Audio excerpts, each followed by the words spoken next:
మనం జనరల్‌గా చూసే వ్యాధుల్లో అతి ప్రమాదకరమైనది మనం రెగ్యులర్‌గా చూస్తున్నది డెంగ్యూ ఒకటి, మలేరియా ఇంకొకటి, ఇంకా చికెన్‌గున్యా.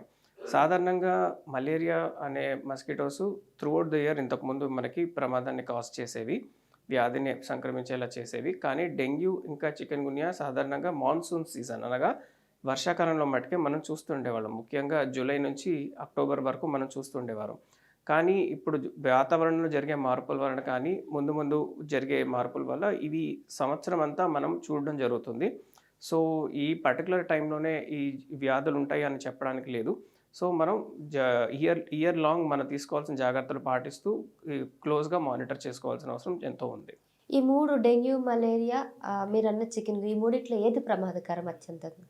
డెంగ్యూ మనకు చూసిన వాటిలో అత్యంత ప్రమాదకరంగా చూస్తున్నాము. ఎందుకంటే అది ఎక్కువ మనకి న్యూస్‌లో అది కనపడుతుంది కాబట్టి. కానీ మలేరియా మనకి ఎప్పటినుంచో ఉంది. వాటిలో కూడా సివియర్ కాంప్లికేటెడ్ మలేరియా అని కొన్ని కండిషన్ ఏర్పడే అవకాశం ఉంటుంది. ముఖ్యంగా ఎక్స్‌ట్రీమ్ ఆఫ్ ఏజెస్ అంటే మరీ చిన్న పిల్లల్లో, చంటి పిల్లల్లో కావచ్చు. మరి ఎక్స్‌ట్రీమ్ ఆఫ్ ఏజెస్ అనగా వృద్ధులలో కూడా కావచ్చు. సో వీళ్ళు ఎక్కువ దీని బారిన పడే అవకాశం ఎక్కువ.